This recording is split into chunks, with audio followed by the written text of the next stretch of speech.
Double Cross, and Other Skills I Learned as a SuperSpy by Pearce. For Granddaddy, Real-Life Crime Fighter. Chapter 1. I should make one thing clear right off the bat. It wasn't cheating. Agent Otter, who is the exact opposite of a cute and chirpy water mammal, said, and I quote, "Whoever crosses the finish line first doesn't have to do push-ups at the end of the afternoon training." Do you know how many push-ups I can do? 0. Well, no, wait, I can do half of one. Because I can definitely get down, I just can't push myself back up, which is maybe the more important half of the exercise. The finish line was the double door leading into the dining hall. The track, if you could call it that, wove through the halls of Sub Rosa Society headquarters. Upstairs, downstairs, past the wall of windows, glass panels with lights that were supposed to make us forget we were 6 stories underground. I wasn't sure exactly how long the track actually was, but it felt like 25, maybe 30 miles. Every week for the past 4 years of my life, I ran it. And every week, without fail, I came in last place. Not just by a hair either. Last as in most of my classmates had already changed out of their training clothes by the time I crossed the finish line place. This always gave them plenty of time to line up and laugh at me when I finally huffed in, red-faced and sticky. You'd think the humor of watching a fat kid jog would wear off. But apparently, I was the joke that kept on giving. So anyway, you can see why when Agent Otter said, "Whoever crosses the finish line first," instead of "whoever is the fastest," I began to think. By the time my other classmates, all the SRS 12-year-old kids, lined up, that thinking had become planning. And by the time Agent Otter sounded the air horn, that planning had become, well, I don't want to use the word scheming, but I'd understand if someone else did. But aren't spies, even spies in training, supposed to do a little scheming? I was already sweating on account of the extended kickbox session we just finished, in which I'd learned a variety of ways to be pummeled. Let it go, I thought. You're about to show them. You're about to win. My classmates and I lined up, crouched down in near unison. We were focused, determined.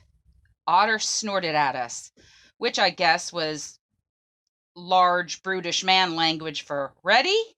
We lifted our chins and stared at the hall ahead in response. Another grunt. Set.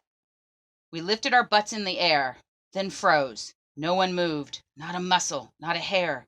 You can do this! You can do this!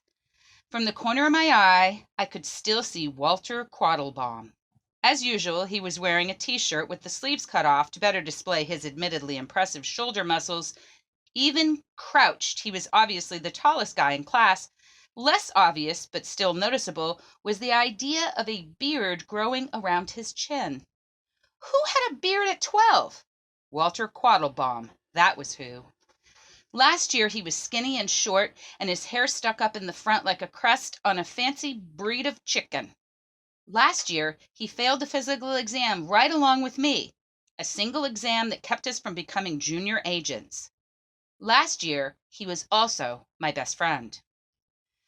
But things change, and today he was just another guy I needed to beat.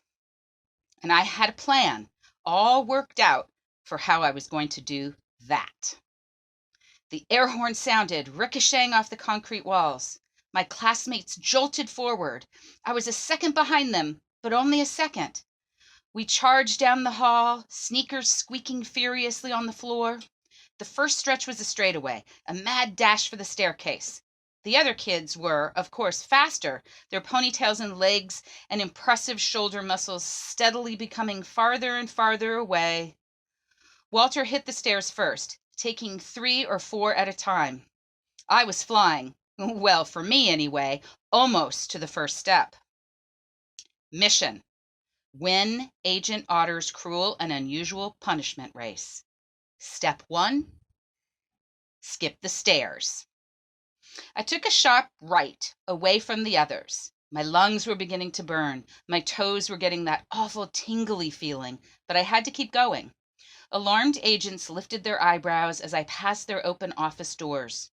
Ignoring them, I dived for the elevator at the end of the hall, jammed my fingers into button 2, and punched "Door close." The elevator played a smooth jazz song as it went up. "Second floor," the female voice told me as I sprang out. I could hear my classmates again as they made the loop around the upper level. Something in my leg cramped and I began to limp. Walter was still in the lead as he rounded the corner. His hair flung in front of his eyes in a way that reminded me of the covers of Mom's romance paperbacks. My hair was in my eyes in a way that reminded me of a swamp monster. I ducked into the break room and wedged my body behind a rolling cart of water jugs, bracing my legs against it. I pushed hard. The wheels creaked, then inched forward. Walter streaked by the broom door. Jacob, Eleanor, and the others weren't far behind. Step 2. Deploy obstacles. I took a deep breath and then pushed my feet as hard as I could. The cart shot forward, rolling out the door and into the hall, blocking the race route. Jonathan slammed against the cart and jugs of water began to slide and whisk the other runners off their feet. Yes! I staggered out into the hall, stumbling over a stray jug. Walter and the front of the pack, mostly kids who were already junior agents, were turning the corner ahead. I ran for the custodian staircase in the opposite direction.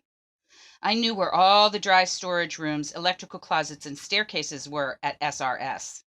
I'd like to tell you it's just because a great spy is keenly aware of his surroundings, but the truth is I spent a lot of time avoiding my classmates by hiding in those places.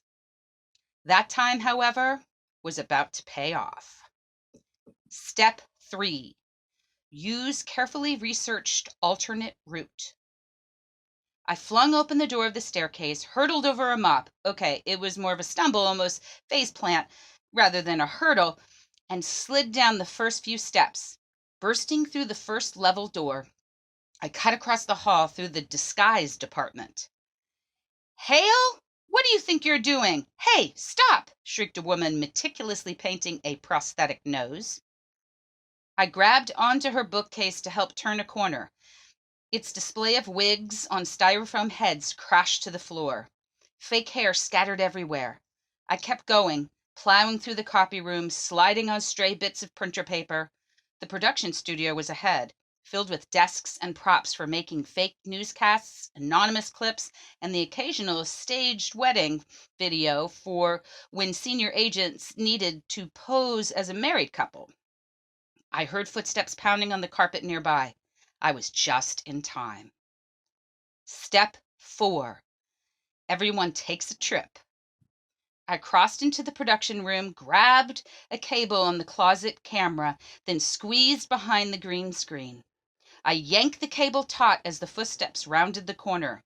Crashes, clatters. Sophie, whom Walter had a crush on in 2nd grade, used a word I knew her mother would have yelled at her for.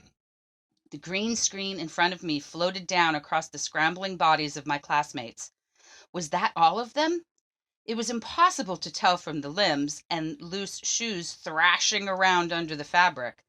I climbed over the pile of people. Sophie said a few more words that I think would get her in trouble, and took off. There was no one ahead of me. The hall was blissfully empty. There was no sound other than my feet on the floor thudding slowly, I admitted, but thudding along. This must be what it's like to be the fastest, the strongest, the winner. I'd never really experienced the sensation before, so I tried to enjoy it and ignore the fact that my lungs felt like they were about to collapse. I turned a corner. The dining hall doors came into view. This was amazing. I was going to win. I wasn't going to have to do push-ups, which was still pretty fantastic, but that suddenly seemed a mere bonus to the winning. The dining hall looked strangely empty, mainly because my classmates weren't lounging in the tables by the doors waiting to mock me. I would be there so early. I could lounge. I could... Footsteps, pounding fast behind me, way faster than mine. I didn't want to look, but I had to. Walter. His eyes were serious, his arms pumping furiously at his sides. He was gaining by the second. I begged my legs to move faster, and I think they tried, but they were no match for Walter's. He was a machine flying past me. He was a dozen yards away from the door, then 10, 9. You might remember I said that once upon a time Walter and I were best friends, which means once upon a time we told each other everything, which means I knew exactly what would stop the machine that was Walter Quattlebaum in his tracks. I took a deep, haggard breath, puckered my lips, tilted my head back, and called out in a pitch-perfect impression of Walter's mother when she was angry. "Wally!" It really was pitch perfect. I'd been around the Quattlebaum family often enough to learn the tone, the length of the Y sound, even the trill of the A. I'd also been around the Quattlebaums enough to say, without any reservation, that there was nothing an SRS spy could possibly face more terrifying than Teresa Quattlebaum when she was angry. Walter slammed his heels into the floor and whirled around. I could see his eyes darting back and forth across the hall, looking for his mother, his lips parted, probably to combination answer/apologize for whatever he'd done to warrant the tone. I lumbered past him. I was only a few steps along when I felt Wally realize what had happened. 1 step, 2 steps behind me, he was building speed. I flung myself forward, arms outstretched. My stomach slapped against the floor first, and I began to slide forward, slide through the doors into the dining hall. My shirt ruffled up, and my skin began to squeak against the tile as I drifted to a stop, inches away from the first row of tables. I choked for breath that had been knocked out of me, and I rocked onto my side, staring at the ceiling. Was I dying? I certainly felt like I was dying, what with the way my heart was imploding and the beautiful, glorious white light I saw above me. After a few desperate breaths, however, the glorious light became a plain old fluorescent one. Dizzy, blinking, I sat up. Walter was in the doorway staring at me. His expression was hard to name. Was there a word for something between amazed and horrified? Agent Otter was beside him, silver whistle in his teeth, hands on his hips. His expression was easy to name. Dumbfounded.